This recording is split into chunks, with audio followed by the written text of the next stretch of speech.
Welcome to the morning show, gentlemen. How are you? Morning. Good morning. I'm trying to figure out what's going. There we go. We got her. And a Nice. click button.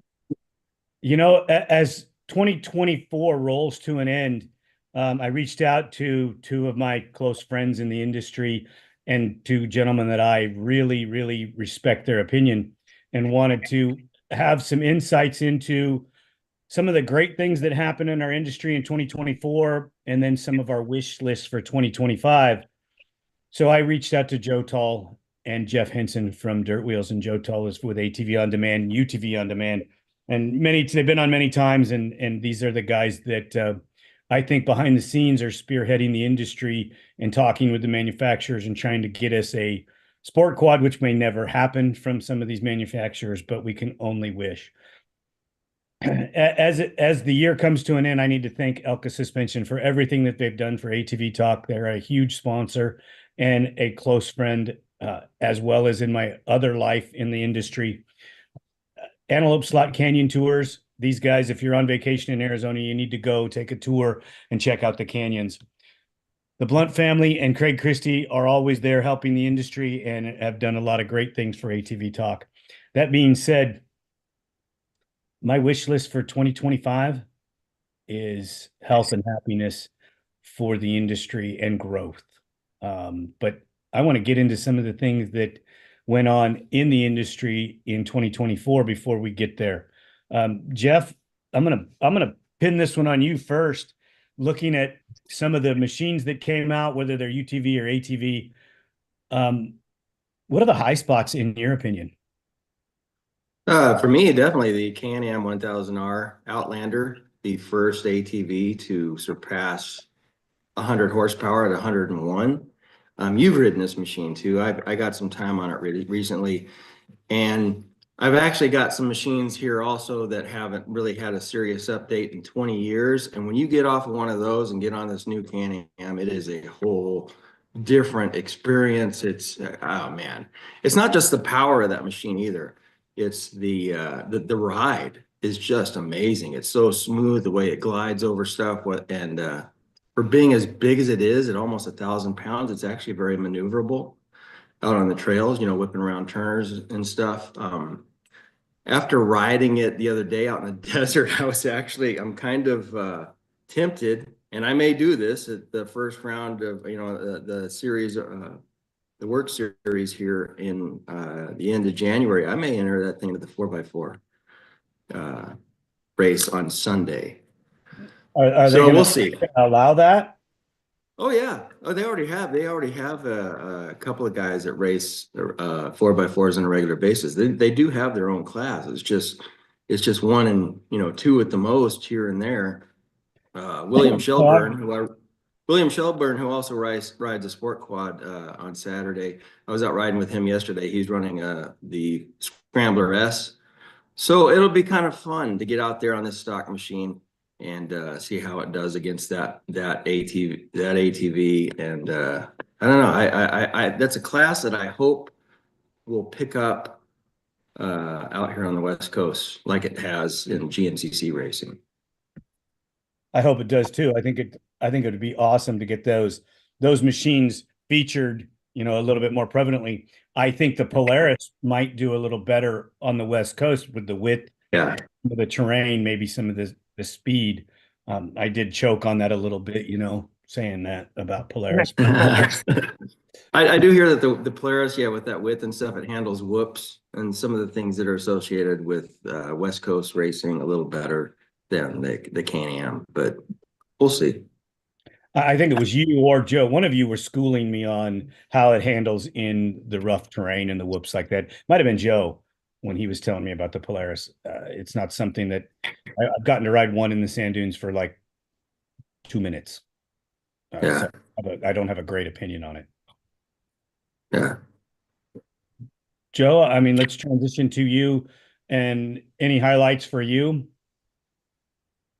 I mean, really, I feel like for 24, and which is, we're talking 24, we're talking the early 2025 model season. I think we've seen most of what we're going to see. There's usually a a couple of surprises the manufacturers have that come after the first of the year, you know, for that year's model lineup. But really, when you're talking about highlights of 24 with a couple of editors, you're talking about what's the 25 models. And I'm with Jeff. I mean, the Can-Am stole the show last year. Can-Am, and they've done it 2 years back to back now with, Yeah. you know, the Outlander 500, 700 platform blew us away in 23. And we were hoping, and somebody said that was going to be the platform going forward for the big bores, and it was. So kudos to me. But it didn't disappoint. You know, they didn't just reinvent the Outlander 1000 and 850 for the 25 model year in 24. You know, they didn't just double down on what it was good at. They just made it better all around. You know, those things were always very fast, very brutal. I almost feel like even though they gave it more power, more width, more suspension travel, better power steering settings, better brakes. I mean, it's just better. But at the same time, with that power and torque increase, they improved the rideability of the machine, top to bottom. It's, you know, it's not quite as fatiguing to ride, I don't believe, and I think most people who've ridden both machines back to back would agree. The new platform is just a kind of big bore. You can ride it all day. I mean, it's still really fast, really over the top, but it's more manageable. It's not just the kind of big bore 4x4 ATV where it's like you want to go out and feel like you're racing when you ride it. It's like you can go cruise on that thing. It's very manageable. So it's still over the top, but they definitely improved its sensibility. And if you waited to see what was coming for the 25 model, you'll be happy you saved your money. Right. I agree.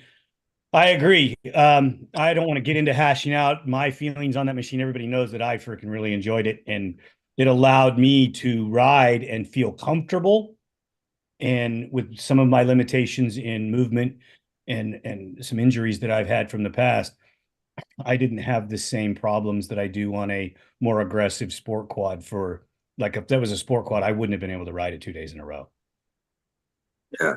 I would have got that. I would have probably got one killer ride out of it, and then I would have been so sore I wouldn't have been able to move. And it's not because the sport quads are bad. It's just they're more aggressive, and you're riding them in a different stance, and you are being more aggressive with your body on it. And that big machine just allowed me to ride and have fun. And like Joe said, it was just comfortable. It was a lot of fun. You know, I definitely agree with that. It's, and one thing it really does is it could make you a little overconfident, especially if you're a newer rider. That's a lot of ATV for newbies, but it's so smooth and so controllable and everything else. You might get a little too confident riding it, and that much power could get you in trouble. But I totally get what you're saying about the sport quad thing, because I went to the track yesterday and I slept in this morning because I was pretty beat just after doing laps on a fairly smooth track. It's a great workout though for this old 58-year-old guy. It's just, you know, every day I'm thankful to be out there having a good time on sport ATVs again. Let's not overshadow Yamaha's coming out with a Raptor 700 in 2025 and a YFZ 450R. They're coming back. Absolutely. Yes. Oh, they're back. They're here. Yeah, that's great for our industry. I do not believe there's any big changes with either model at all. Maybe some plastics. Right. You know, maybe a new SE color. That's the 2025 is the green one, right? Or is that 2024? Yeah, 2024. Yeah. So we'll see, but they are back. Yeah, so we have to be happy about, you know, the fact that Yamaha brought those machines back. And there was huge rumors when we were talking in early 24, oh, they're going to stop making them. And that's every year. That happens every year. Yeah. You know, there's one question that lingers with me all the time. And I think, Joe, I think you and I have covered it throughout the year multiple times. I don't know if I've ever covered it with you, Jeff.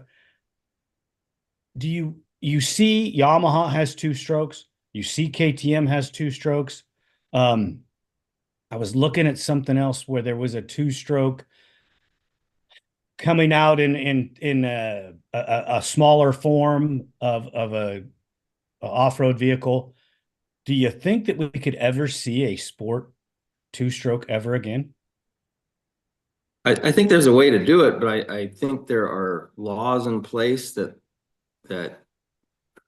I don't understand how you can have a KTM 300 and the Beta 300 Enduro, which are meant for, riding trails and stuff, that are two-stroke engines, and why we can't have that on the ATV side. I've been told it has something to do with, California politics and other stuff. I definitely could see that happening. I think it would be a big deal, but until we get another sport quad manufacturer to get involved, why is Yamaha gonna do anything at this point? The bean counters are in control there, while the engineers, I'm sure they have something for the YFZ, maybe a two-stroke, maybe a 300, that they would love to throw in that, and other changes. We've said that before on your show. Joe and I talked to those guys at Yamaha, the engineers themselves, and man, they have big ideas, and they would like to see another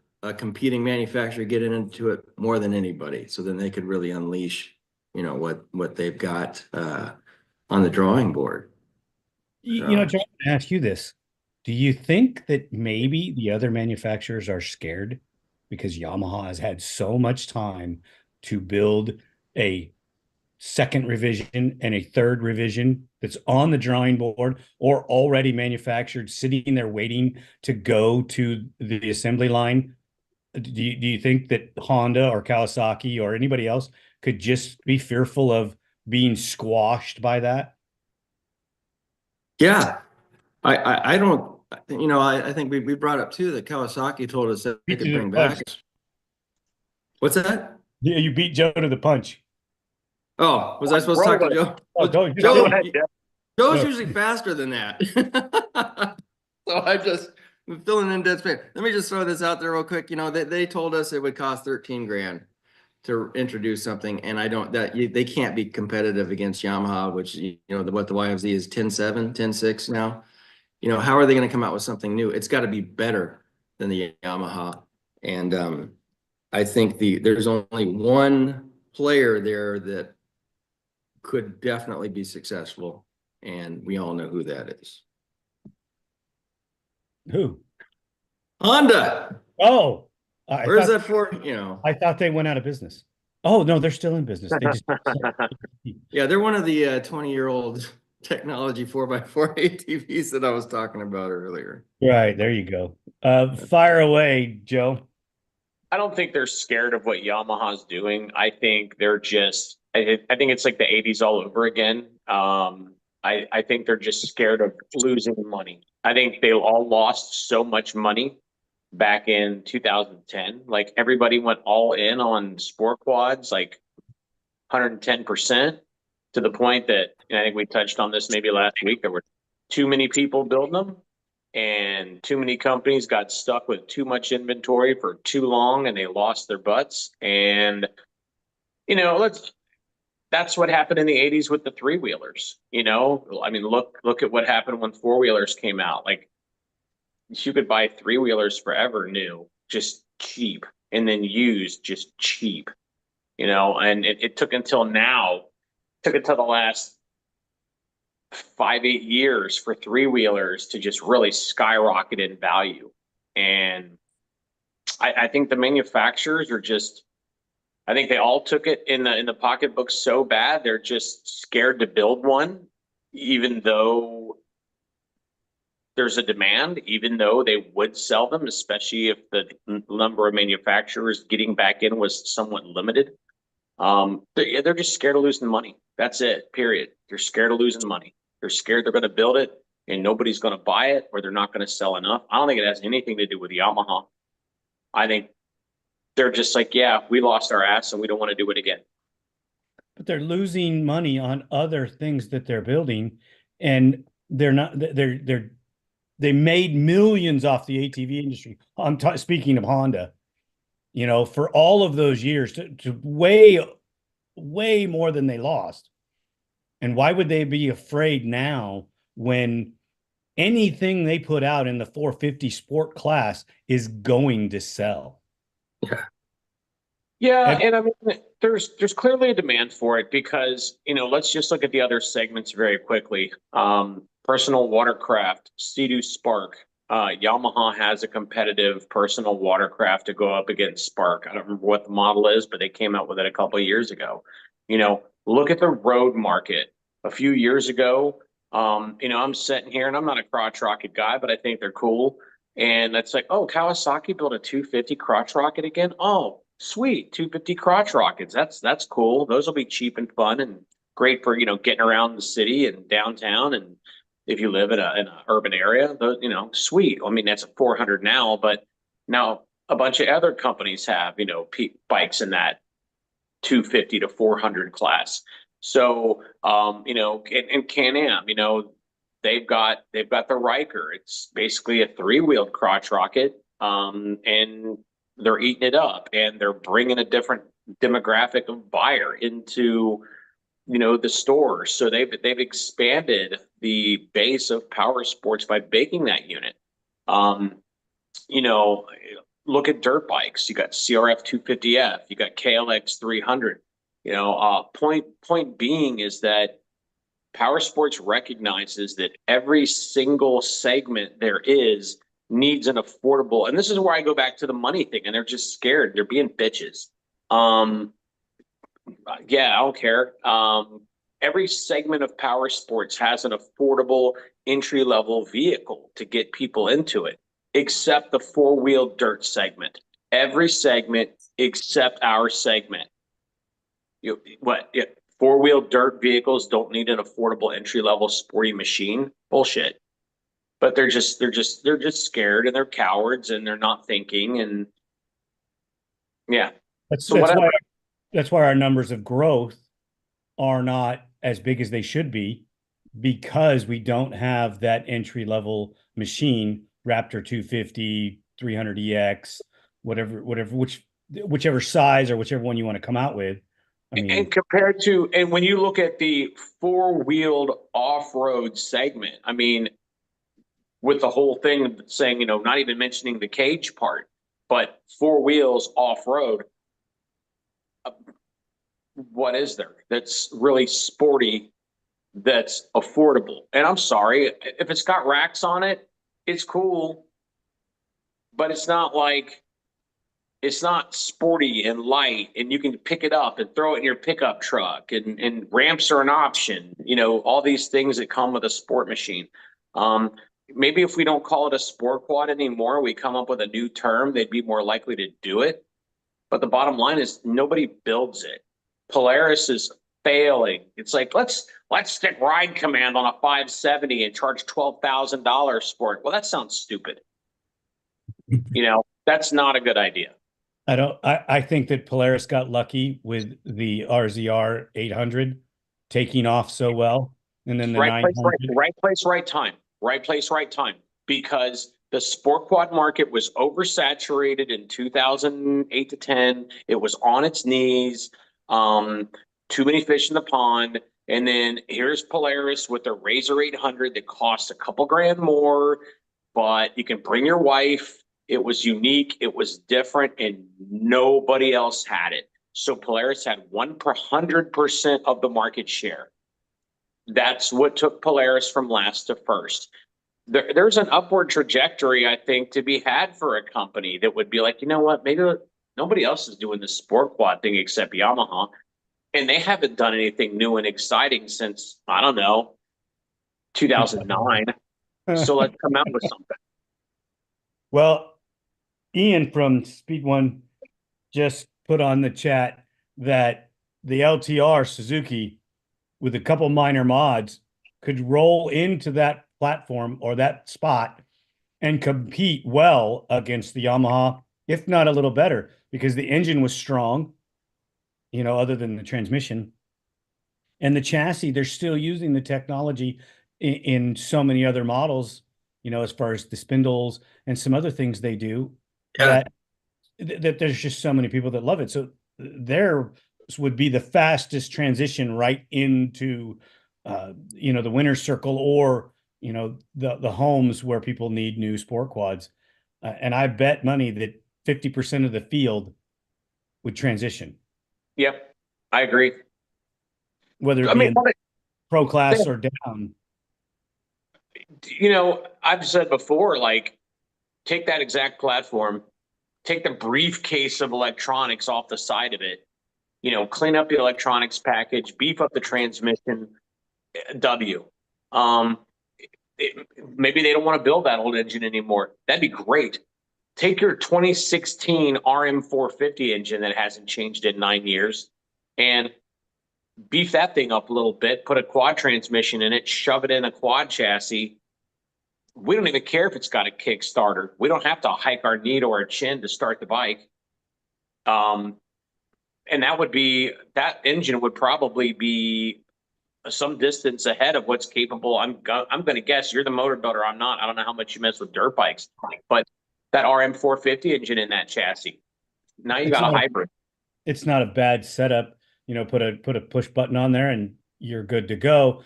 I'm not real schooled on the tranny on that one, if it's better than what they have in the ATV. It probably is, because most of the manufacturers figured out make the transmissions beefier. Why do so many people put the CRF in an ATV chassis? It's because the motor's super, super durable. It's not that I don't believe there's any brand loyalty. There might be some to Yamaha for the ATVs, but when it comes to the hybrid world, I don't think there's brand loyalty one. I believe they're building it because it's the best engine. And if the KTM 250 is super good in the smaller bore, so that tells you that there's not a lot of loyalty when it comes to building hybrids. I think square one is right. I mean, the bike was arguably the best when it went away, and so there's no reason that with just a couple minor things it couldn't walk right in and take over. Yeah, Chris Borich would probably be ecstatic. Oh yeah, because you'd go right back to Suzuki. I don't know if Chris Borich at 41 would go to the front of the field in the cross country, but man, I'm sure it would take an impact and put him leaps and bounds farther than he is, because I don't think he's ever really got accustomed to that Yamaha. I mean, that's just my opinion. He loved that Suzuki and did awesome with it. It's it's a bummer. I mean, I don't think the Suzuki would be great for the West Coast season style of riding, but I don't think the Yamaha is the end all result to it. That Honda setup for desert or off road is so good, but it's not made anymore, and it's hard to keep buying parts for something that they're going to stop taking care of. I don't know. The Japanese are going to give the sport market to the Chinese the way it's going. They're going to give it away. Yes, they are. I definitely think they are. The crazy thing is you look at some of the parts coming from some of the manufacturers, China's already making a bunch of the stuff, so they're already knocking it off and copying it. Your small bikes, they've knocked off all the small engines from Honda and Yamaha. Just flat knocked them off. You can take Honda parts and put them in them. So I don't know if it's and is it a knockoff thing, or did they just buy those old designs? I mean, I'm sure it could be a knockoff, but I've also heard that some of those old Honda 125 like whatever engines that they've taken, like they're just buying the old castings and buying the old parts and going with it. I don't know if they're knockoffs or they've just bought the designs, they've bought the tooling.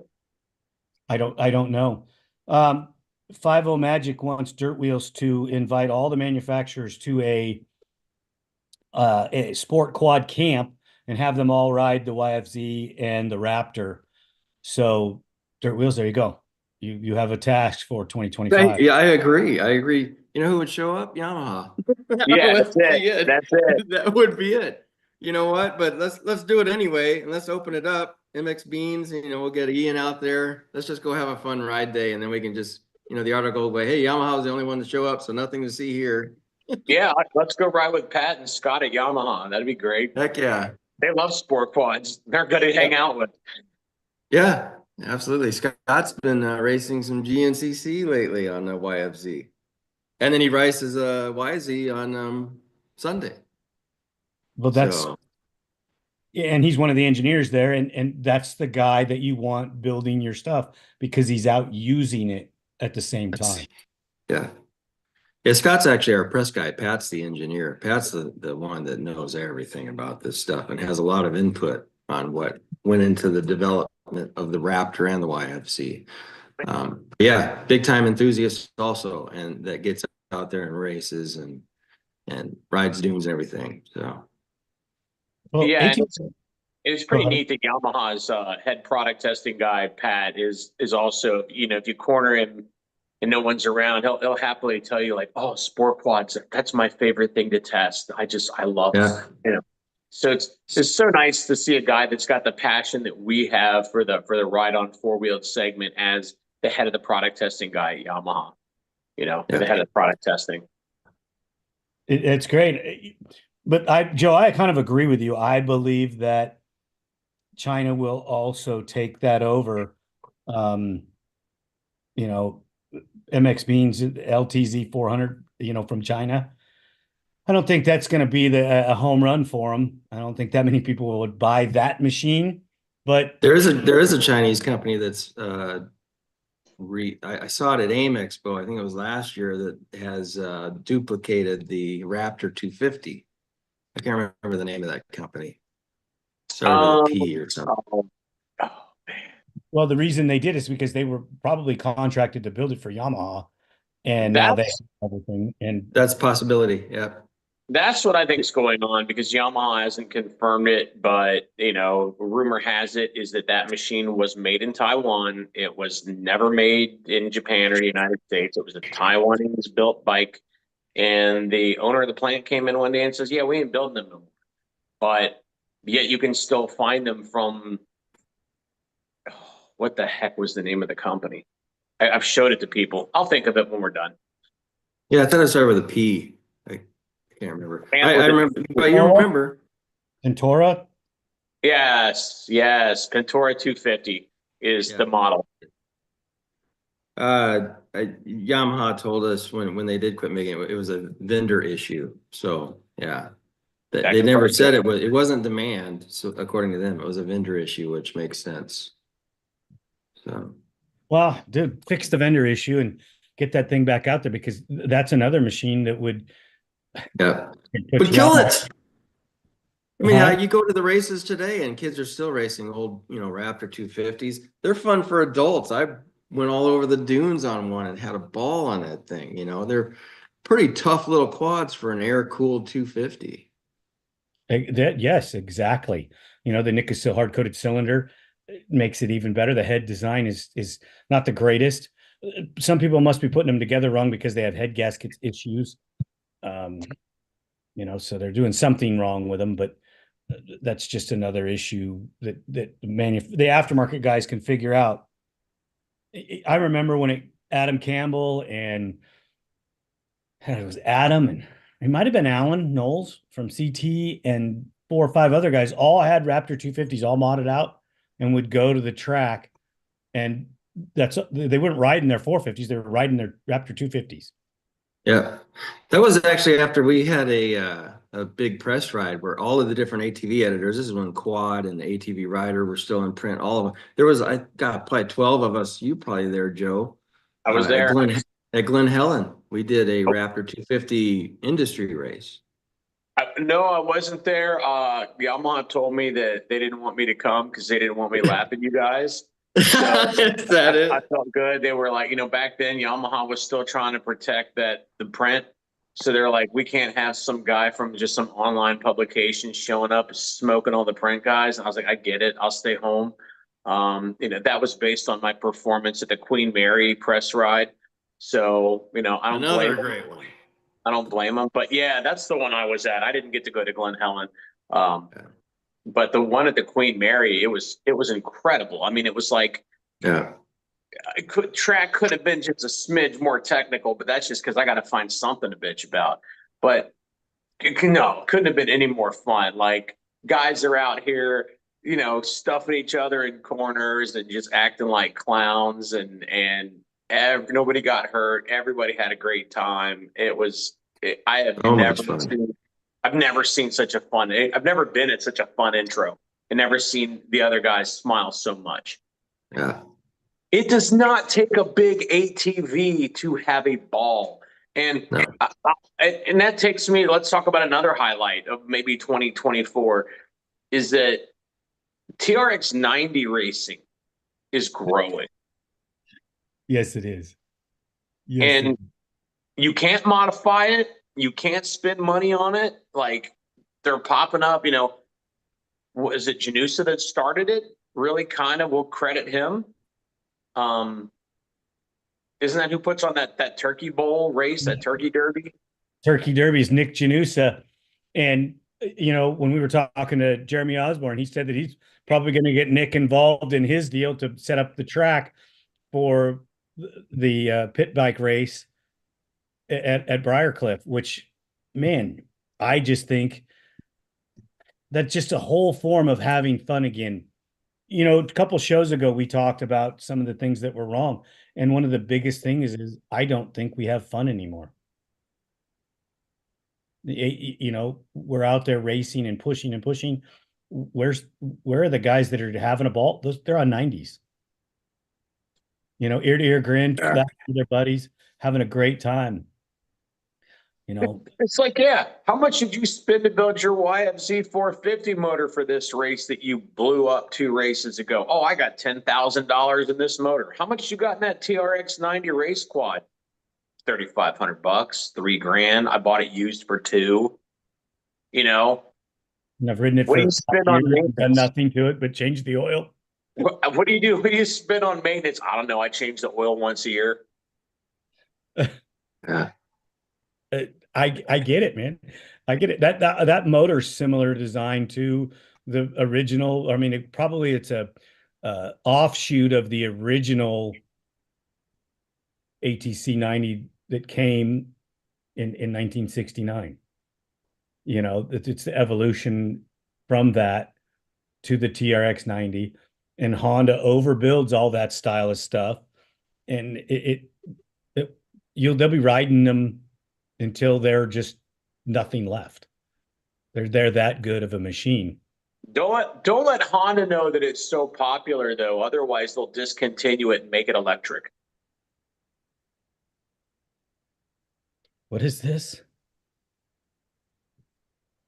Oh, MX Beans. We had snow the other day, so I sold all my race quads. So I had to rip around Yamaha. What is that? They're a Timberwolf. Tracker, Timberwolf 250. Well, hey, you're having fun, MX Beans. Who cares what it is, right?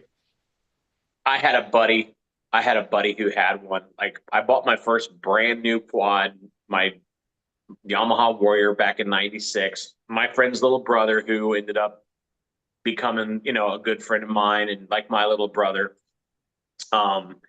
He had inherited his grandpa's Timberwolf around that time. And in '96 here in Cincinnati, we had one of the worst blizzards we had since 1978. And we have not had a snow that's equaled it since.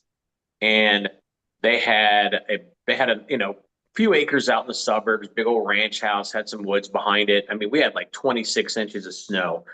The guy who came and cleared their driveway had a Bobcat. And as he's plowing the driveway, we're like, can you pile all that snow up into ramps at the end of the driveway? So this like 50-yard, 45-yard driveway that was gravel. Now we've got snow ramps at the end of it. And we're going out here at night while it's still snowing with water hoses, and we're like, and it's like cold. So we're hosing down these ramps, letting it freeze, hosing them, letting it freeze. So we turned them into basically ice ramps. And we went out there the next morning with my Warrior and his Timberwolf, man, and we just came flying down that driveway all we had, and we just launched it out into powder, and it was just like all around his first couple jumps.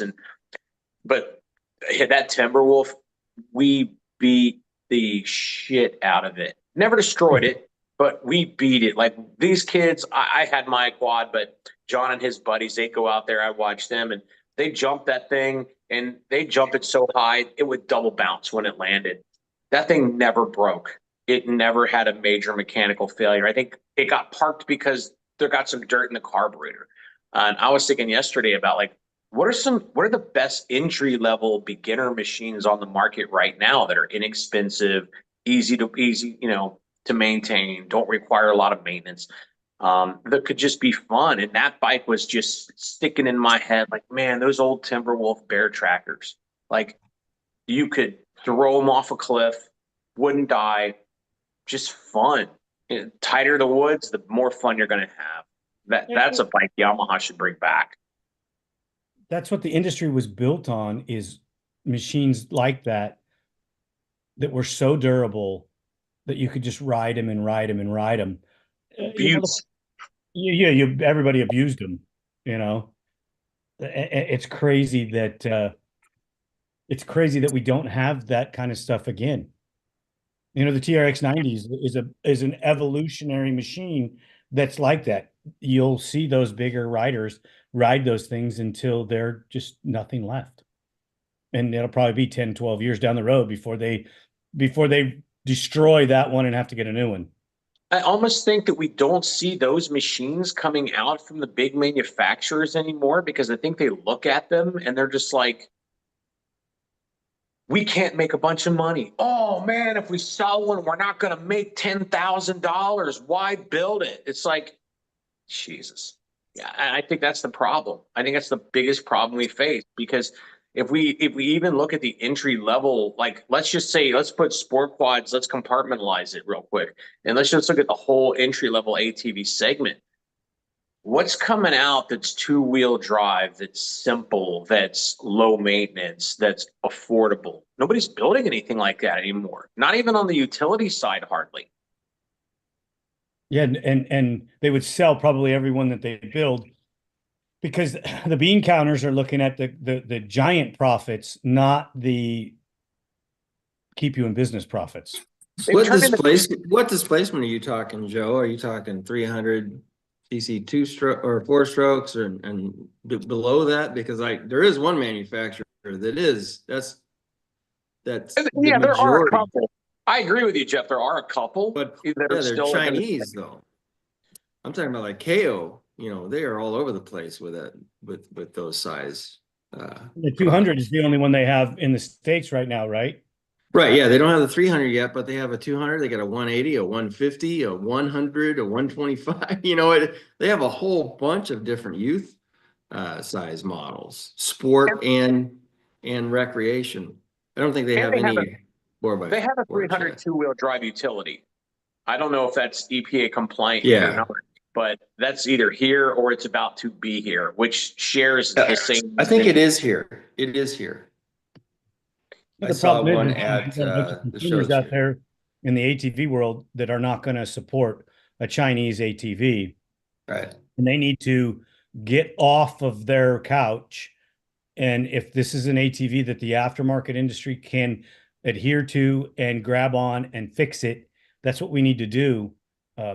You know, I'm talking about my company as well. Will probably be the slowest to come out with anything, because I can't keep up with my everyday stuff as it is. To build new, oh, geez. Yeah. Well, I don't think Duncan was exactly a big parts provider for the Yamaha Timberwolf 250. You know, like there wasn't a lot of aftermarket for that. You know, I was kind of talking in that like two-wheel drive utility segment, you know, with like the Bear Tracker, the Timberwolf.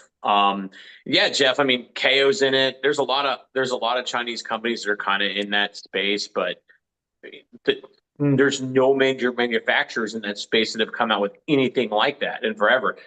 Suzuki used to have an Ozark 250, gone. Yamaha had the Timberwolf Bear Tracker 250, gone. Kawasaki used to make the Bayou 220, gone. They also, while you're on Kawasaki, they do have the Brute Force 300, which is actually a Kimco. It is, and that's the only two machines I was thinking about yesterday. And it's like, what do we have left that's kind of in that space from the major manufacturers? You got the Honda Recon, and you got the Kawasaki Brute Force 300, which is actually a pretty good little machine. I own it, and they're pretty tough. But other than that, but you like the 230 Suzuki Quad Sport also. What about it? You like that machine? I will tell you what,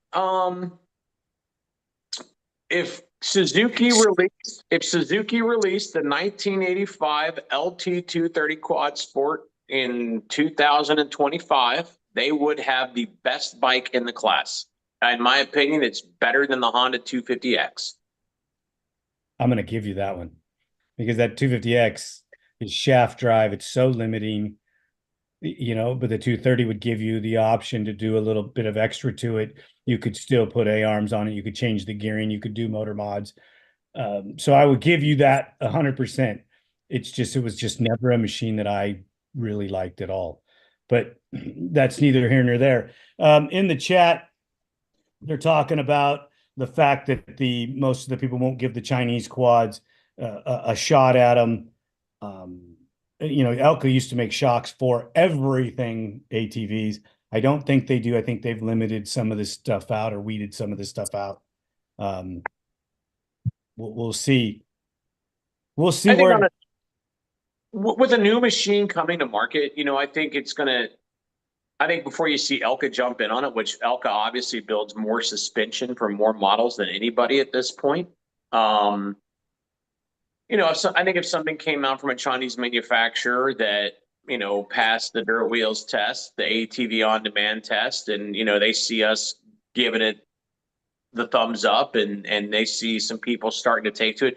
I mean, trust me, when the phone starts ringing at Elka, like if KO ever ever brings this 300 to market, which I think it's going to happen. If KO brings the A300 to market and the phone starts ringing at Elka going, hey, do you make suspension for this? They will. Yes, they will, in a heartbeat. The new ownership in Elka is dedicated to growing the company and the sport. They want to be involved and they want to make it happen. I want to change it up here a little bit. And I think I know where this is going to go. It's how we started the show. In 2025, we're hoping and wishing for certain things. Just to get out on a limb and make it a little crazy, what would you like to see, Joe? I mean, I'd like to see one of the KO 300s hit the shores so we can see it. So the aftermarket can look at it so we can see if it has the potential. I mean, it certainly, I've watched every video, I think, on YouTube that's got that thing in it. The 15-year-old, 16-year-old kids need something. So that's, I would say that's number one. I would say number two, Kawasaki sort of restyled the Brute Force 750. I should maybe leave this one to Jeff, so I'll try to keep my words as brief as possible. Arguably the best all-around engine in an ATV, in my opinion, because it's about the same horsepower as a Grizzly 700 or a King Quad 750, but it doesn't feel like it. It feels like it makes way more horsepower because it revs so much faster because it's a twin. That motor is all that most people need, but the chassis holds it back. you know, and Kawasaki's thing was everybody wants a 1000, but if we do it, we're going to have to build a new chassis and suspension. Well, like, don't just build a new chassis and suspension. And Yeah, leave that's what we were saying all along. Right, right. Jeff, what do you think? It's going to be interesting because, yeah, a lot of the Japanese manufacturers are relying on old technology while companies like Can-Am, and I would say Can-Am is leading the charge on ATVs right now with new innovation, better riding, more horsepower, more features, right down to even personal storage is much better on these things. But they're doing it at a price point, on these, like Joe and I talk a lot about the Outlander 700. The price point on that machine is actually in some cases cheaper than what some of the Japanese companies are turning out in the same class of machine. And I just did a review on I just turned it in. It's the new Rubicon 4x4, which is essentially it's a Rincon. The bones are Rincon. The engine is still Rincon. It's just got the updated plastic. It's got a pod light with an LED. The headlights are still halogen, but it's still the Rincon. And for the price you would pay for that, or the Brute Force 750, you can get that Can-Am 700, which actually has a little more horsepower, way more features. I think it's a better ride for the same price or even cheaper. And both that Honda and the Kawasaki, these are the ones without power steering, whereas the Can-Am does come with power steering. Although I think they do have a non-EPS model. But yeah, I don't. The guys that are going to buy this Honda are the guys that are, I'm a Honda guy, they're just diehard, it'll be ranchers. I'm sure they'll sell the heck out of them to ranchers and property owners. But I would like to see the innovation on that 4x4 side come up. I'm very excited about sport 4x4s. We see something coming down the pipe from Yamaha. I would like to see competition for those classes increase and get more notoriety. Those guys that race those things through the woods in GNCC racing are nuts, running through trees at that speed on a machine that weighs 900 to 1,000 pounds. I can't give enough props to those guys. I would like to see that expand on the West Coast. And yeah, I would love to, a two-stroke sport quad would be great, 300cc, perfect. But any sport quad at this point, we would like to see it, but I don't see anything other than this KO A300, which is more of an entry-level machine. And we were talking about how they mimic a lot of the old stuff. This KO 300, that engine looks, and the specs read KLX 300. It looks exactly like that. And so I'm very optimistic about this ATV. Can't wait to get a hold of one and take it out to the track where Square One Speed was supposed to meet us tomorrow, but yesterday, but he was a no-show. So what's the deal, Ian? Why weren't you there? Well, I'm sure he's in the chat, so I'm sure we're gonna hear it. All talk and no go. So well, he's got kids, I mean, they probably demanded his time or something. Yeah. Or maybe he just wanted to sit on the couch. You never know. I just want to give him a hard time. Well, Ian's all over the planet doing something all the time, so you never know what you're going to get. I'm hoping that at the end of 25, when we get to see the 26 Renegade, that it is everything that I'm expecting and hoping for in that more sporty Can-Am 1000. I'm going to give a big shout out to Mike Walsh here, because I like the fact what he's doing with his Gen 3 chassis. I also like the fact that he's building two-stroke ATVs with different style motors in them.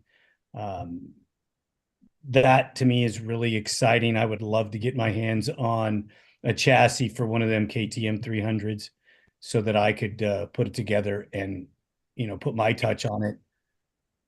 That combination right there with that 300 engine in a hybrid chassis really, really excites me.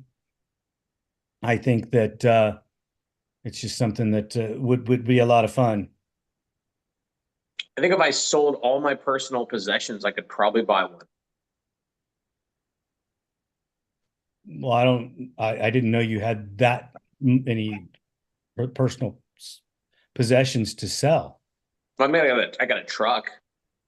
Well, I don't think that selling that truck is gonna be. I Enough? don't think that truck's gonna get you enough money to buy that ATV, dude. No, that'd be the dream. That'd be like what, 30, 40 grand?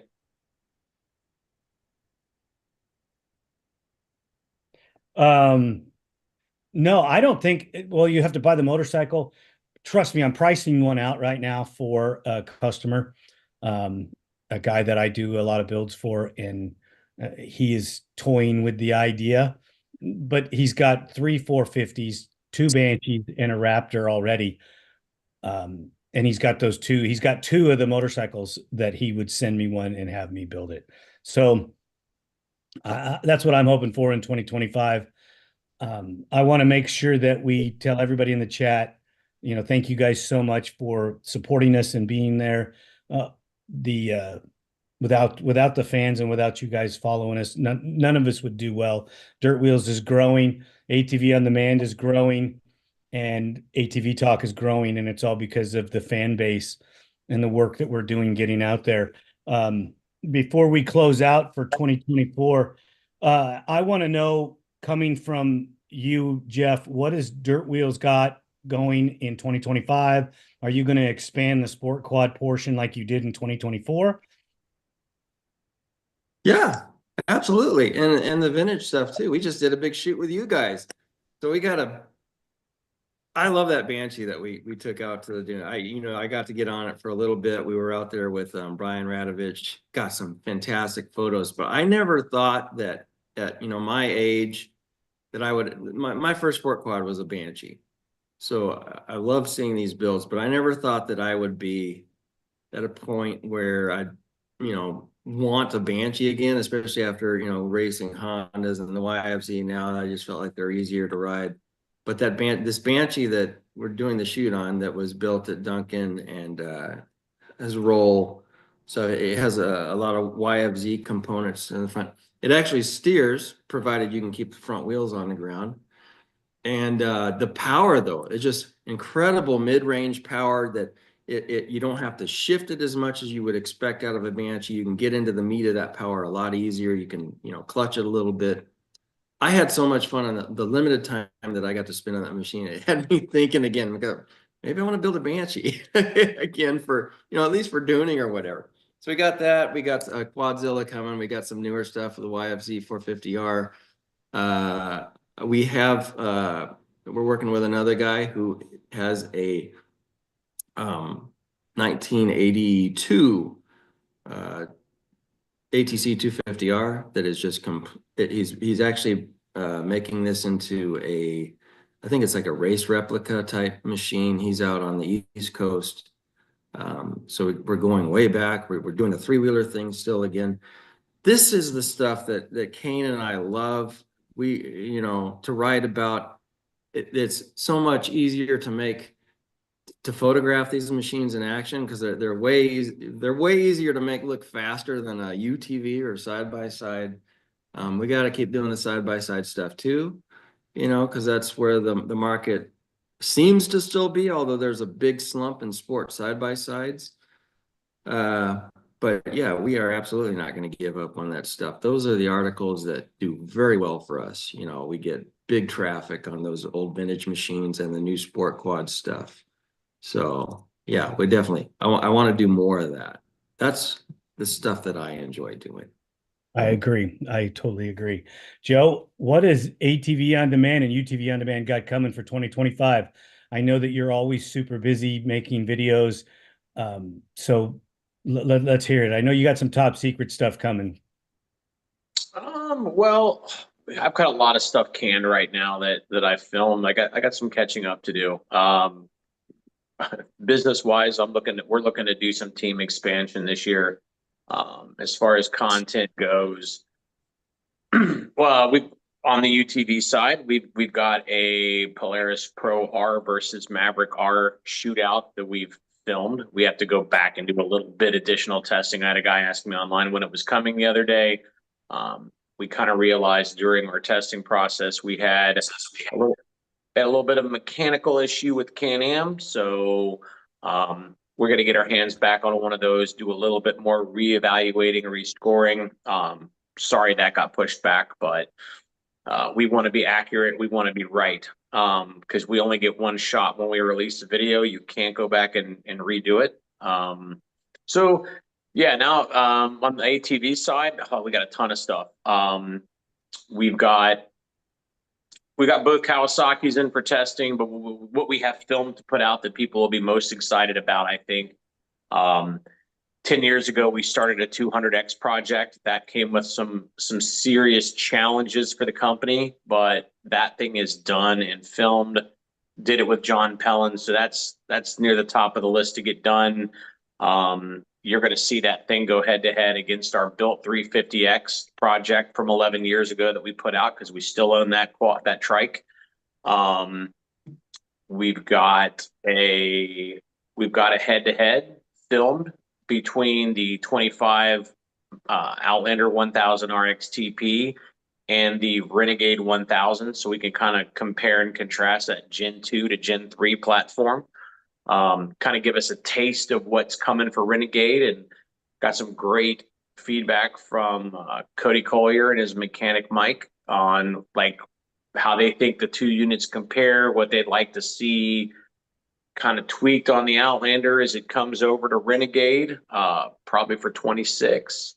So a lot of stuff. And we got a Raptor Scrambler Renegade, kind of, it's not a shootout, but it's sort of a head-to-head comparison, fun video. So all those should be big view getters. I know I'd be excited to watch them, and it was exciting to do them. So big stuff coming in the next couple months as far as videos dropping on the ATV channel. Super stoked on it. That's awesome, guys. I'm glad to hear that you guys are working hard. I know that my other job, we have some machines that we're actually preparing and prepping for dirt wheels that hopefully are going to happen relatively quick into the first of the year. Different than we have had in the past.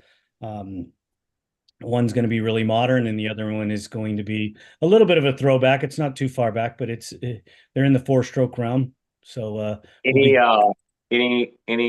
hints as to what that older 4-stroke might be? We talked about it today. Okay. I didn't talk about it. What are you guys talking about? I have no idea what he's talking about. That's okay. That's okay. That's why you're building a Honda Recon? Wow. No, I'm not building a Honda Recon. That's for sure. Yeah, I want to know. I want to know what's going on with everybody. Asked me because I had talked to him when I was at your place and we were walking through your garage. There's 2 machines that you've been working on in that shop, and everybody wants to know when we're gonna eventually see those. We are working hard on them. I know that they are a huge fan base for them, but one of the drawbacks to it is parts and time. I can't get the parts repaired and upgraded quick enough. It is a slow process, and I know that the gentleman that owns them wants them rapidly done. It's just not going to happen. We are working on them diligently, though, and I think that when they are done, they'll be done at the same time, and we'll do them together. There are 2 different styles of that machine, and they for 2 different functions. And we have to make them representative of where they're going to be used, or actually they're not going to be used. They're going to be featured so that you can see them. What models are this for the people at home? These are 350 twins that are aftermarket. The motors aren't aftermarket, but the oh, sweet. And we talked about it. I've gotten a bunch of we did some intro video stuff out in my little shop, and those you could just see parts of them, and people were just asking me tons of questions about them. There's going to be a motocross version and a PDV version, and they're a lot of fun to work on.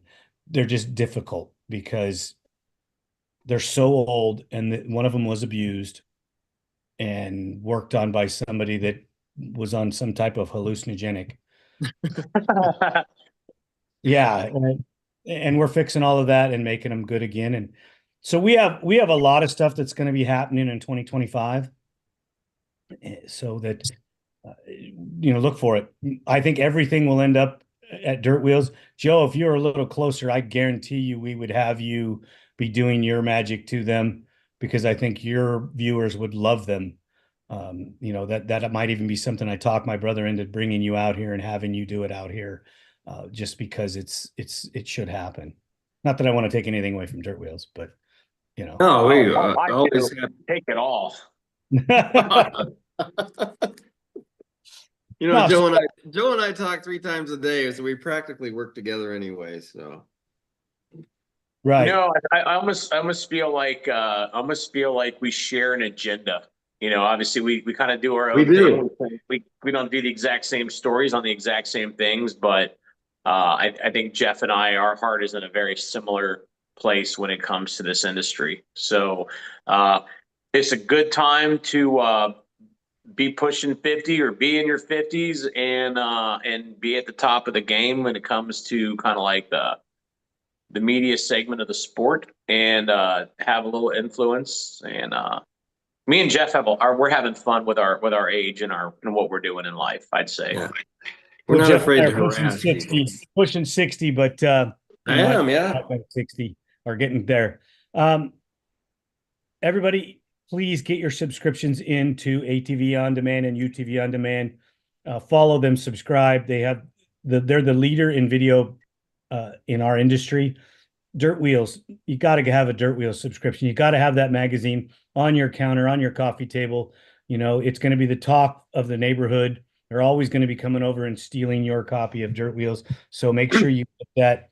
If you could subscribe to ATV On Demand, follow us, like us, whatever you can do. It helps us in the algorithm and it helps us grow as well. ATV Talk has 3 shows. We do the morning show, which was where we are today. It's 8 a.m. Pacific Standard Time, live on YouTube. We also do an audio version show. That's number 2. It's Tuesdays, 5 o'clock Pacific Standard Time. And that's on all of your podcast platforms. So you can check that out, listen while you're driving, working, whatever it is. So make sure that's a totally different show. And then we do a live Instagram show on Wednesday. That's live on Instagram, 6 o'clock Pacific Standard Time. So we're giving you 3 different versions, 3 different talk shows, from industry professionals to racers to, our unsung heroes that, may have been in the military or they're first responders. We like to bring those guys on and talk about their lives as well, because most of them are ATV enthusiasts. So please check us out. And guys, I want to wish you guys a Merry Christmas and a Happy New Year. We will not have a show again live until 2025. Merry Christmas, everyone. Yeah, from Santa Claus right there. You got Santa Claus live up on this show right now, wishing you Merry Christmas. Bam. Everybody gets new TRX 250Rs for Christmas. Yes. Oh, Best plastic in Christmas their mini ever. versions, you get a 250R, right? Yeah. I'm going to get sued now. Well, yeah, when I go down to the Christmas tree on Christmas morning and my 250R's not there, I'm going to call you first thing.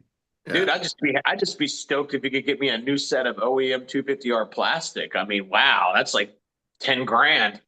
I got some brand new full bore out there that's worth, I don't know. I just saw a brand new white on social media, and no price, but it was up there. I'm sure it was. People are, yeah, some of them are asking $5-6 grand for that stuff, just for plastic OEM stuff. I get it. And they get it.